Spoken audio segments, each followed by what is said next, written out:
Welcome back to Digital Media and Tech in Dubai, presenting the second episode of our brand new podcast focused on bringing listeners topical segments and informative conversations with local experts, exploring the latest news and developments in the digital media and tech scene in the burgeoning international capital that is Dubai.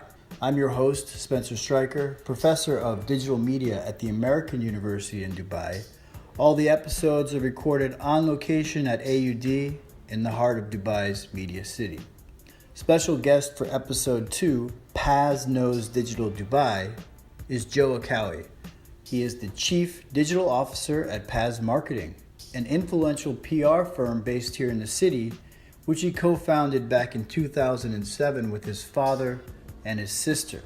As a graduate of the American University in Dubai, Joe went from earning an IT degree in 2004 to working in web development in the early 2000s to running all digital and social for PAZ, where he now manages very interesting clients from the hot startup Fetcher to the iconic American mega brand Harley Davidson.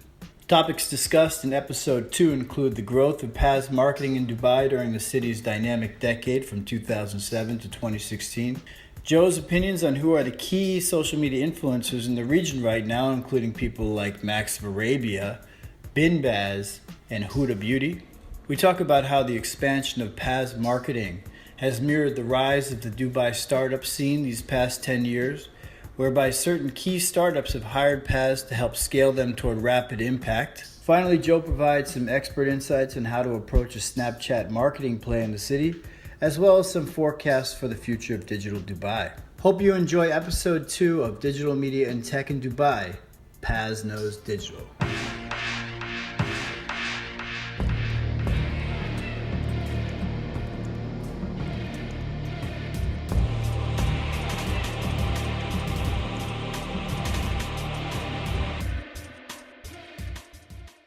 To get started, why don't you just describe, your career path and how you got to where you are today as the Chief Digital Officer at PAZ Marketing? Fantastic, thank you. Well, I began originally my career in early during my university days. I originally was the first batch of IT graduates from the American University in Dubai. And back then, AUD was the only university who actually offered this curriculum. So, the only university in Dubai, or in the region who had a very specific BIT course, a Bachelor's of Information Technology. And growing up, basically being enamored by things like MIRC, very basic JavaScript coding, GeoCities those days in the late 90s, when web was still kind of very new and exciting to us. We're all on dial-up. Joining IT made a very exciting opportunity. And what year did you graduate again? 2004 was when I graduated. And my career began in mid-2002 when I got picked up by Leo Burnett for a gig in web development. I was in charge of very basic HTML coding, working on some clients such as Nokia, and stuck through that till around 2006. And the natural progression, being a developer who wants to kind of grow, who didn't want to remain a developer for the rest of his life, was to move towards project management of development projects. So it's kind of like, now I have the hands-on experience, I'm going to move towards managing people who do this. Right. And from that moment, moved away from just sitting behind the keyboard all the time and typing to actually managing client relationships, meeting people, going out to meetings, presenting ideas. And the progression of that growth. The companies you worked for during that time are what companies? From Leo Burnett, I moved over to Grey Worldwide. And after Grey Worldwide, I had a bit of a small stop over at Flip Media. Post Flip Media, I moved to the BBDO group where I joined Impact Proximity. And post that is when we started PAZ Marketing. We kind of decided that we're going to bring different disciplines in, one of them being IT and development from my end, and another family member came from a very heavily PR and marketing background. So merging those two together in the start of 2008 made a very attractive program for us. And basically right around the mid of 2008 is when things kind of got sour globally. We were starting to hear about all this global crash coming. Right when you started your company? Pretty much, yeah. I mean, wow, that must have been a little unnerving, huh? I mean, we kind of took it in a way that we were going to be unemployed anyways. I mean, we've heard from so many people jobs were being slashed left, right, and center. And like, we had a very small, quaint office in the middle of Dera. We never really paid attention to any of this.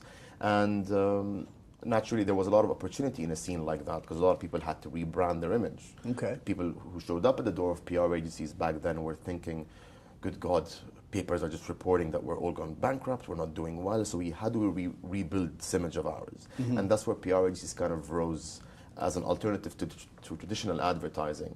And that was before even social as a platform became as big as it is today. Right, 2008 was the dawn of that. Basically, I mean, space. Twitter was 2 years old. Facebook was, I think, around 3 out of beta after it left the university platform. Right, yep. So things were very, very new back then. Right. And then through PAZ marketing's growth over time, we've started expanding outside the PR sphere because the lines started to get blurred between disciplines. So social started growing to the point where we can no longer do PR without it. So we had to kind of extend our discipline to offer that as a service, as digital media. And we made a very conscious decision back then to not be 100% digital, because that involves a lot of disciplines. Because digital, a lot of people, unfortunately, is just, it's either social, it's either web development, SEO, SEM. So you kind of have to consider the fact that do you specialize in one of the many digital disciplines available, or do you just go 100% digital and then offer everything? And we didn't want to be like a one-stop shop for everything. We just wanted to kind of focus on social as a platform. It was the most exciting one back then. Sure. And that was part of the extension of what we already offered in terms of PR. So you said you made a decision when you launched PAZ Marketing 2008, shortly after that, to focus exclusively on social. Yeah, right? it was to become one of the pillars, basically, of the company. And so I'm sure social media has changed a lot in Dubai in the last 8 years. Can you speak to like what that's been like for you, watching the kind of trends in social media over the course of the last 8 years or so, in Dubai specifically? I mean, just in general, Dubai naturally is one of the biggest ones in the market. When we consider social on a regional level, the big names are always Saudi and Egypt. Those two are the biggest markets everyone is always interested in. They're the most active online. And if you go a bit also towards North Africa, Algeria and Morocco are very active markets. But people tend to kind of be wary of jumping in there because French is a national language and people haven't really cracked bilingual speaking on social here yet. Interesting. You find a lot of brands still struggling with, do we actually localize all posts? Do we speak in Arabic? Do we launch 2 separate platforms, one English, one Arabic? Do we speak all in one location? These are the challenges. Yeah. It sounds like these are the challenges you deal with all the time. We do, and in a lot of cases, there was a very certain obsession very early on, which I think we're still seeing parts of it remain in the industry here, where people are obsessed with like hard follower numbers, where if you were to approach someone to work with, they're not particularly concerned with how well you do as a page, as opposed to how much you reach. And that's not exactly a metric that defines success right off the bat. I mean, there are people who blatantly pay to grow their communities. Right. From like farms, like bots, or whatever it is, they grow this number of followers, and then they go and they sell themselves that we have this massive reach. And then So how do you differentiate that between hard followers and what you might call like quality followers? I mean, in general, it comes down to a lot of experience with who we've worked with. We've tried going down the route of actually bringing someone on board who has a massive community around them, hypothetically, given the number of followers they have. And we haven't seen the results that they promised. Meanwhile, you see... Is that what you mean? That's kind of like the social equivalent of like a celebrity endorsement or something Basically, yeah. I mean, the influencer category has blown up massively in Dubai, and part of it is a mistake to a lot of PR agencies, such as ourselves, who actually agreed to pay the ridiculous maybe funds or numbers that these people have requested. There are people who ask for upwards of $30,000 to show up at events, post for you on social media, and we've had first. I mean, these are the key influencers who do that. I mean, who are these people who can get $30,000 to show up? There's a lot of them. Who comes to mind as the top? I mean, in terms of like actual hard money. Who are just the top people that command the top influencers in your opinion? I asked the same question to Maha last week too. I mean, in general, are we talking, is this question asking me who would ask for this much money, or is it who are the big names who I would look at here, for example? I guess both. Yeah. Maybe both. Because, I mean, the money thing it varies. There are people with massive communities who ask for nothing. There are people who actually enjoy working with the brand so much that come for free. There are people who would really ask for like a small sum, just I see. pay for their time I see in that sense. But when you look at like the big names that float around in most cases here, Huda Beauty comes to mind, Max of Arabia comes to mind, Taim Al Falasi comes to mind. You have also like Bin Baz, I mean, there's a lot of names, and I think the challenge here is to focus down on what's the most suitable for the industry or client you want to actually work with. Because if you were to, for example, work with someone like Max of Arabia, he might not be the best fit for, let's say, a makeup brand, but he might be more fit for, let's say, an adventure style brand who are looking, for example, at doing desert safaris or travel, and he's a bit of a character because he's American but speaks fluent Khaliji Arabic, which takes people always by surprise. So he has a bit of an edge to all the content he produces in that sense. So it really kind of varies who you want to work with based on what you want to achieve, really. Okay. There isn't a correct formula at the moment. It's not as easy as just saying. And that's where your expertise comes in, I think. Well, I'd like to think so. Yes. I mean, we've had a lot of success. We've had a lot of failures. To say we haven't is unrealistic, but it's taught us a lot. I mean, well, let's come back to the growth of your company. So we got on this thread because we talked about 2008. You launched the company, then the financial crisis hit. Then you made the decision to focus on social. So over the last 8 years, let's talk about sort of what are some of the trials and tribulations you've gone through in terms of expanding the business here? I mean, I'll have to attribute a massive part of our success to actually work with the rise of the startup scene. Okay. What happened is around 2009, a very big company out of Jordan called Jabbar Group started expanding its wings. They've launched a lot of .coms online, such as Kabon, Sukkar. There was a massive growth of Souk, which they had their hands in. And Souk.com. Souk.com, yes. And a lot of these smaller companies kind of knocked at the door and saying, people still don't understand what shopping online means. We're talking 8 years ago from now. This is even though it was already popular in the U.S. with Amazon. Absolutely, and banks weren't as creative as they are today with providing online solutions in terms of how you pay with a credit card, how do you transfer money using a mobile app. Most banks never really had a mobile app in 2007, 2008. Right. You wouldn't dream of telling someone, oh, just click a couple of buttons on your phone and I'll get the money in my account. Now it's become second nature. Right. Or at least in Dubai it has. There has been rapid adoption of technology in Dubai. Absolutely. And the UAE as a country has the world's highest, well, at least, or either first or second highest mobile penetration. We're looking at around 73%. And in a lot of cases, a lot of people carry more than one handset.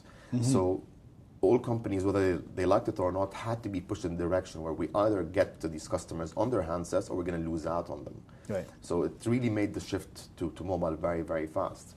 And then coming back to us, that rise of startup based focused companies really helped us grow. Okay. Because we got to really kind of help them explain to a lot of media outlets what does it mean when you go online and you buy a voucher discounted? How does that work? How do I redeem it? How do I collect the money? Is it safe?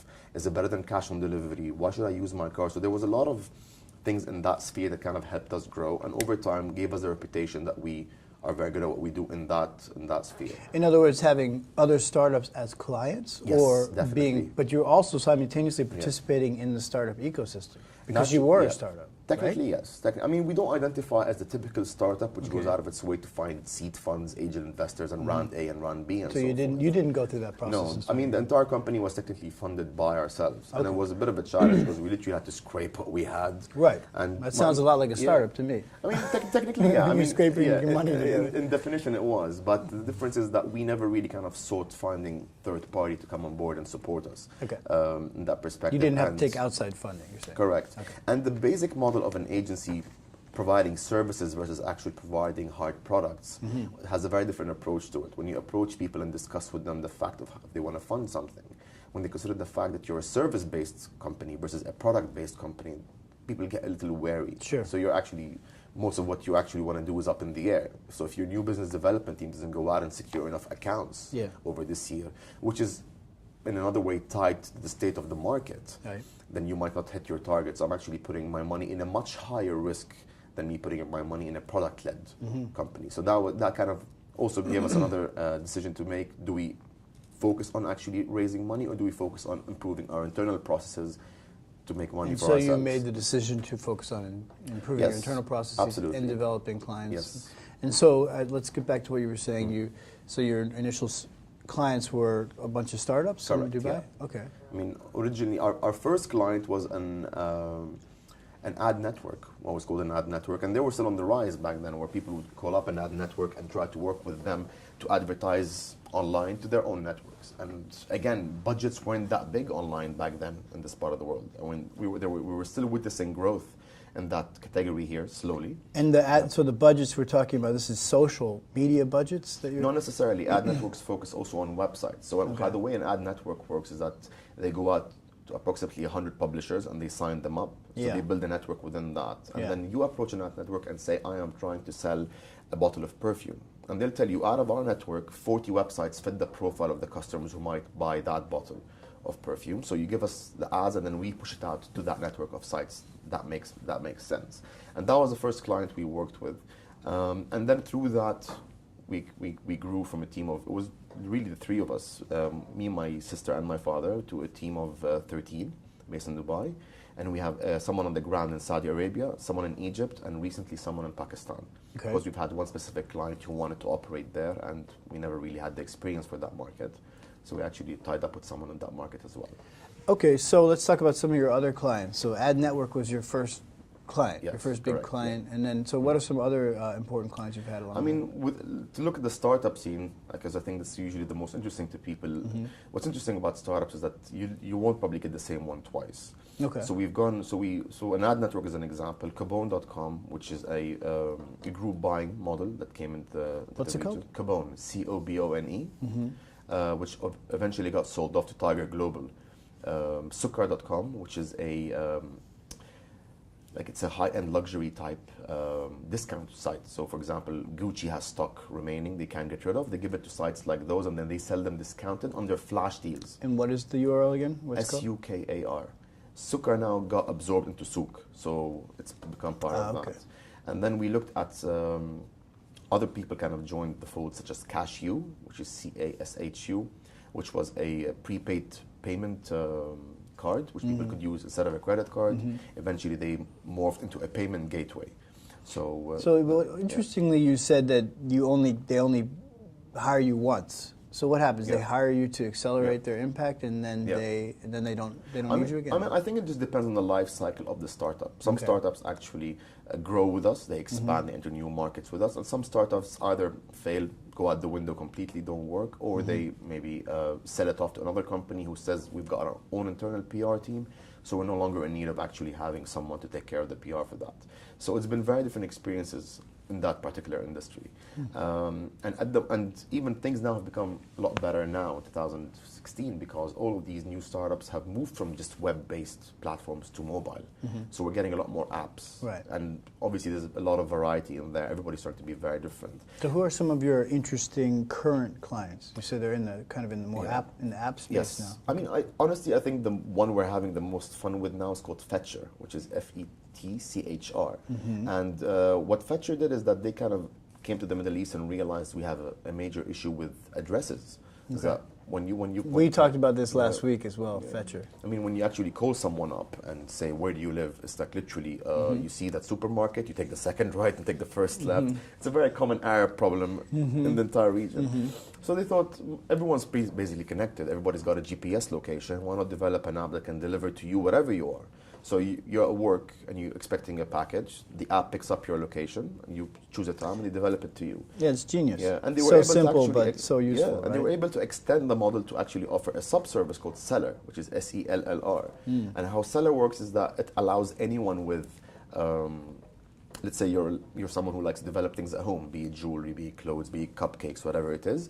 You can actually sell through that platform without setting up a website. So they give you customized pages where you put a product, and you can put those links to that product in, let's say, your Facebook page, your Twitter, your tweets, your Instagram page, and then they handle the payment, the shipping, the delivery, everything. So this company is red hot. Very, very hot at the The moment. Seller is their other app, you're saying? It's integrated into the actual it's the same. Fetcher app as well, yeah. So you have the integration But between the company that. is called Fetcher. Yes, the company's called Fetcher, yes. And they've been winning awards left, right, and center, not thanks to us, just in general as a as an app. So what is what was your role in helping Fetcher then? What did your company do for them? I mean, in general, for startups as a process, the first step is noise. I mean, when people come in and they're like, listen, we've got this great app, we need people to know about it.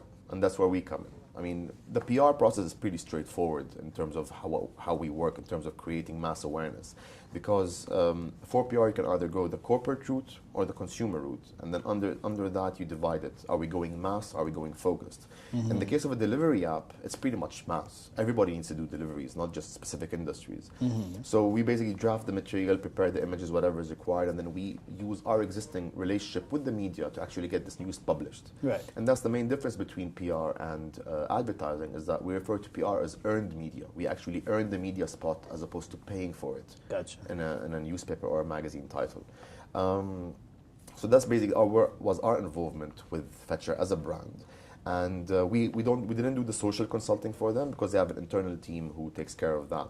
And that's in that regard. But for Fetcher, that's basically the work we've done for them. What other clients do you have that are particularly interesting? Besides startups, some really exciting clients we work with are Harley Davidson. We've been working on the Harley business for 5 years now. So Harley Davidson PR for the Middle East? PR and social media in 11 countries. So we do the work in the GCC, in the Levant region, and 3 countries in North Africa. And what is the impact like of the Harley Davidson brand here? I mean, the objective within PR was always to kind of rebrand Harley. Because of the nature of how Harley is portrayed in American and Western movies, they're associated with men with big white beards and wife beaters and walking around chugging beer, and that's not a very good image in this part of the world. It's not exactly what you so that's a particular challenge for you guys. Definitely. And also there's the growth of the women category, because a lot of people don't perceive Harley as a very easy bike for a female to own. So there was that part of the rebranding to be done. On a social front, it was more kind of driving traffic towards dealerships. So we have specific tactical campaigns where, let's say, a dealer in Kuwait or in Oman or in Saudi Arabia has a specific deal. He needs to drive people on location. That's where the involvement of social comes in. And naturally, this has changed a lot over time. Now with how visual things have become with platforms like Instagram, we want to actually know what people are doing. So we need to monitor what people are uploading, see what images are happening. Are people actually organizing rides without us knowing? We want to know about these rides, we want to join these rides, invite them to come to us. So the spectrum is quite massive in terms of what we do with Harley. And it's in 11 countries in 3 languages, English, Arabic, and French. So it keeps it always very exciting. You mean Harley Davidson is in only 11 countries in the world, or you mean the part that you have? Our scope in the Arab region includes 11 countries in this region. So let's talk, what you said earlier was quite interesting about how you're trying to rebrand Harley Davidson for the MENA region. Yes. How do you do that? What is your approach to that? I mean, in general, the strategy for that was for us to kind of consider the fact is what is the issue? Where do people get that perception from? And it really came down to the fact is that there's been no work done on educating people, one, about the culture of Harley, 2, about the kind of the ease of access to get Harleys, because the culture of Harley is a very family freedom oriented type. When you consider how the brand about getting was built, on the open road and literally just getting out there. It's literally like with the turn of a twist, leave your troubles behind. Yeah. That's basically where everything comes from. Right. And the company never actually made the effort to consider, or this part of the world at least, maybe they never actually done any work. There was a dealer, very typical like most of the Arab countries. Someone here liked Harley, called up the guys in the US, said, we want to sell Harleys here. They set up a dealership and they started selling. But then... And that's when they hit a wall. Basically, yeah. And there are communities that have sprung up here. There's a lot of people who ride Harleys in this part of the world.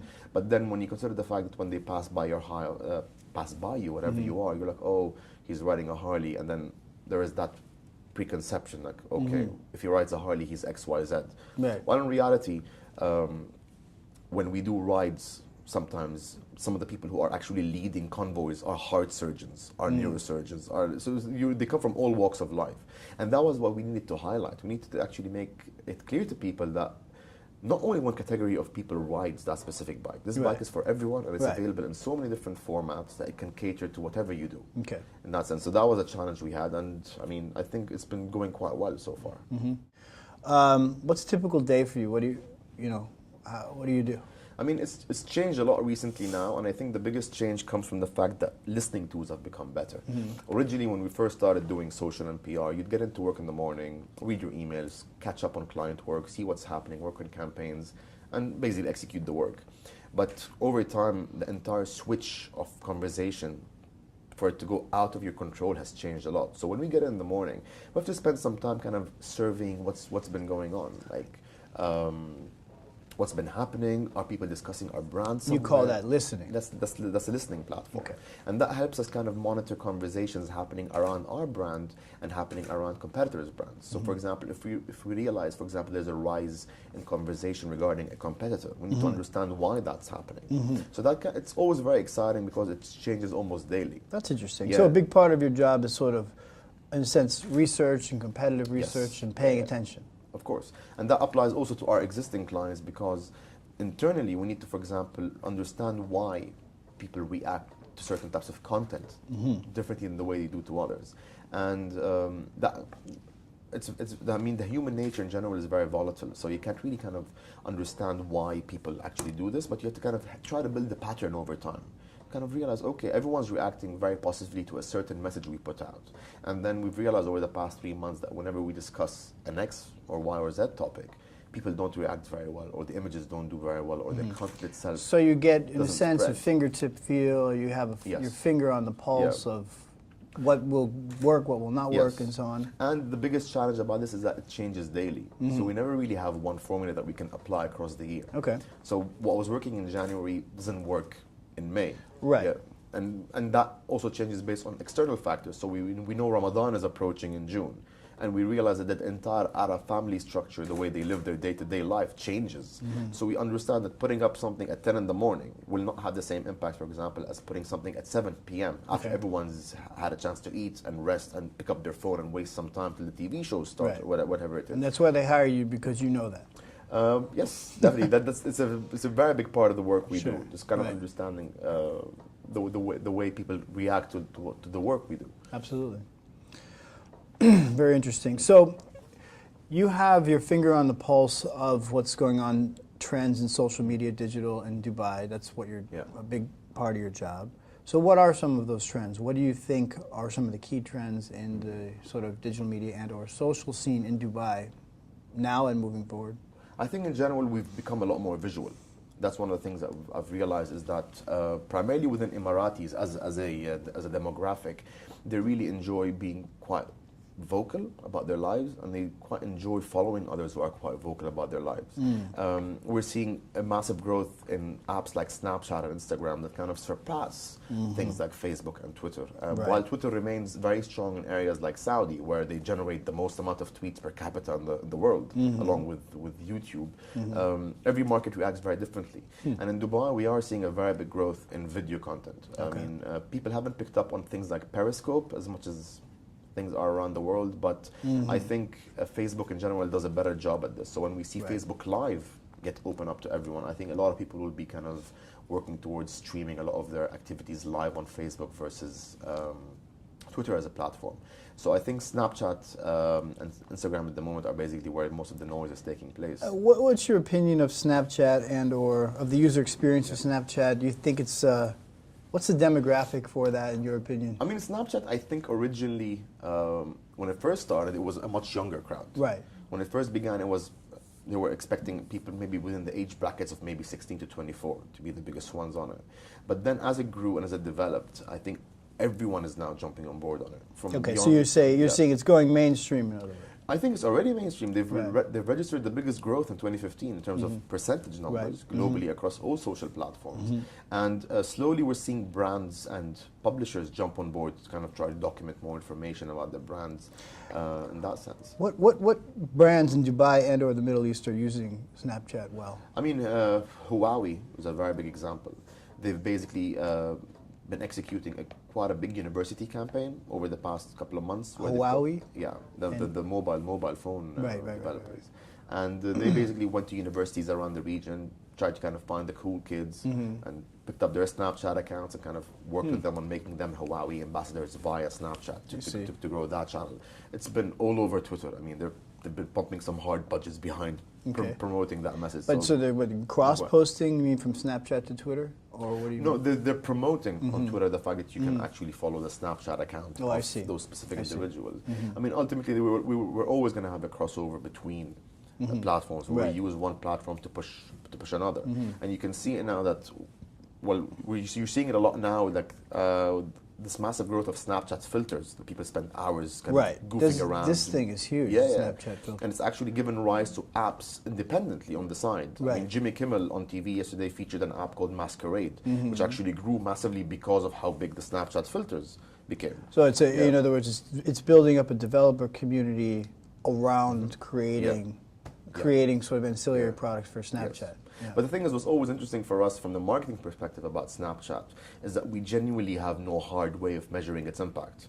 We don't know how many followers a person has. We don't know how many people view the videos. On Snapchat, you on mean? Snapchat. This information is sort of hidden. It's literally it's only reserved for your own device. Yeah. So if I upload an actual video, I am aware 200 people have seen my video.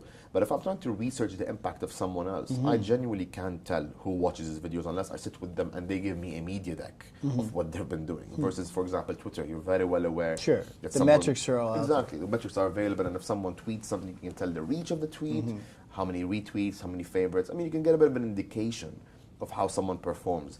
And also with the fact that people refer to Snapchat content as dark content. So it basically goes dark after 24 hours. Right. So things don't... Dark content. Yeah, it's almost the dark internet. But also that's another security thing people have to be wary of, that this content can be stolen. As much as people tell you you can't save information from Snapchat, there are a lot of tools that you can use to kind of take people's photos, take people's videos. That is available. But I don't think it's gotten to a point where from our end we need to save this data. We need to kind of find a way for us to actually measure things, either through maybe measuring drive to locations. Have we heard more people buying our product mentioning a specific famous Snapchatter or something along those lines? So yeah, it does remain a very hard platform for us to measure yet. But I think it's a very hard platform, Yeah. but at the same time, there's no doubt that it's blowing up. It's an expanding platform. Of course. So if I'm a Dubai-based startup and I hire you and I say I want to have a big impact on Snapchat, yeah. And I say help me do that. Yeah. How I would mean, the issue with Snapchat is one, there is no way for you to promote it using money. So as Okay. opposed to Facebook and Twitter, you can launch a media campaign and then you can promote the page, you can promote the account, so you can actually pump a media campaign behind Right. Snapchat. You can promote Snapchat using that money on different platforms, but that's not why people use Twitter. And that's because Snapchat won't take money, or what? They don't have an open platform for advertising just yet. Right. They are working with publishers who promote accounts such as BuzzFeed, And I've IGN. seen that, right. They are producing material for them. But there's no money exchanging hands there? Not at the moment, no. Okay. That's why I think also we don't, well, at least from my research, I'm not exactly sure how Snapchat's actually monetized its model, or like where all their money is coming from. Maybe they're not Yes. making any money at all. They are, and they do have a model running in the US where Snap Cash can be used to transfer money that's between right. accounts. That's not active globally. Okay. And also we have to also keep in mind that we don't get all the iterations of websites or apps here that they do abroad. I mean, Twitter as a platform has a very different login page in London. I was there last week, and when you open Twitter, it looks nothing like the login page we get here. So different markets get to pilot advancements before we get it. We usually get the end product, and by the time we actually get it, there are new things happening that we don't have access to in that sense. And That's interesting. Snapchat's challenge. biggest challenge as well is producing original content. Okay. Because the only reason you want to follow a brand as opposed to following your friend is you want to be entertained, you want to find something that's interesting to you. Right. And that is the question that we pose to clients. Oh, okay, here's a brief, I want to be on Snapchat. Okay, setting up a Snapchat account takes 5 seconds. What are you going to post about? And then that's where the silence usually hits in, and they either throw it back at you, or that's your job. Technically, no. It's not really my job to kind of tell you what to produce is. There are specific cases where we have to produce content for our clients, and that's where we need to do the brainstorming. But I think because people kind of overreact to what's hot right now, everybody's running to be on a specific platform. Like Snapchat is the big thing now. Everyone's on it. We need to be on it. What is the content, in your opinion, that does work on Snapchat?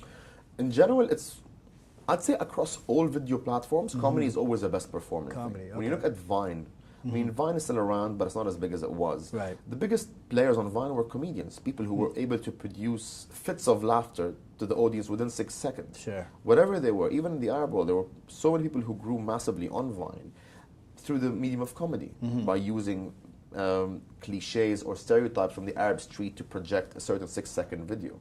And if you look at pages like Arab Vines on Facebook, they're filled with people playing on the stereotype of Arab moms, for example. That's a very common one. I'm sure everyone who looks any type of Arab Vine thing will find the entire family relationship, which to us is very amusing as people growing up in the Arab world. So I think comedy does very well.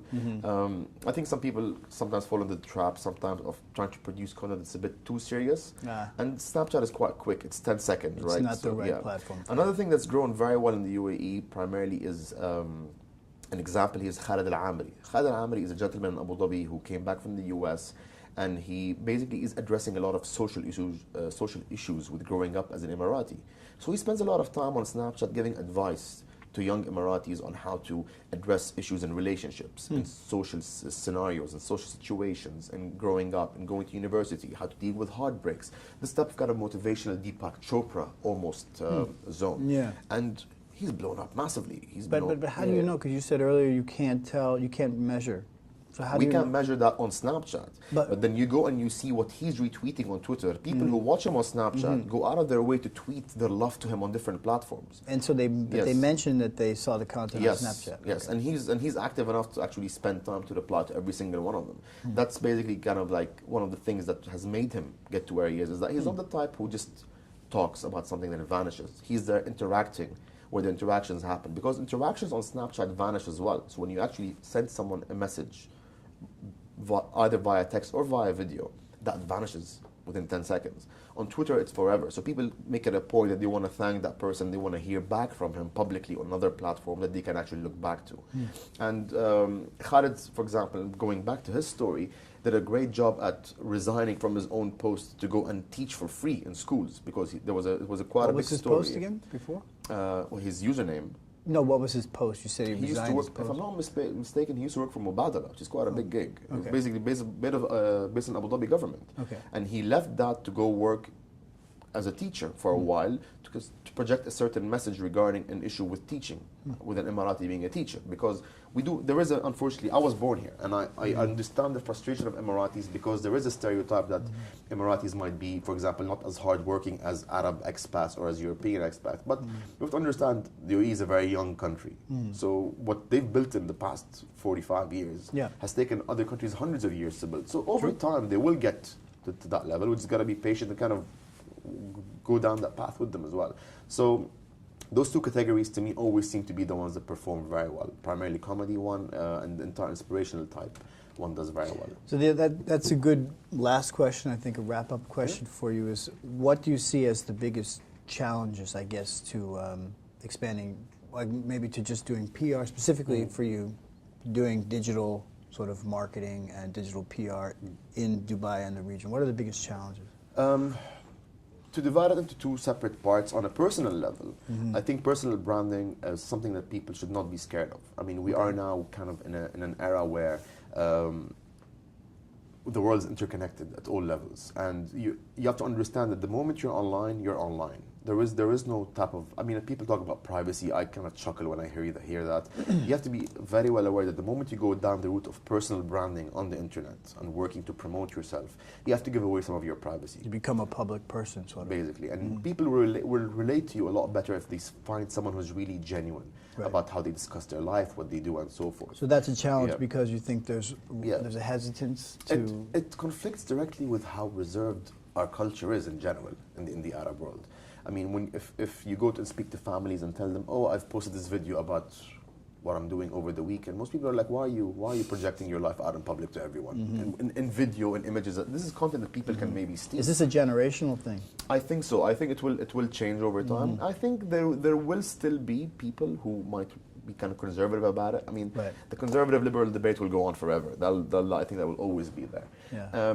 From a company perspective, I think a lot of companies make the mistake of not setting aside correct budgets for working with digital. I think a lot of people kind of go like, it's fine, we'll just spend the money on good salaries, hiring the right people and everything. So you set up this great platform, and then when you come and you realize that growing on social is no longer as cheap as it used to be. Right. No, it's a crowded market. Yes, it's a very crowded market. It's getting more expensive by the minute, and the prices keep fluctuating daily.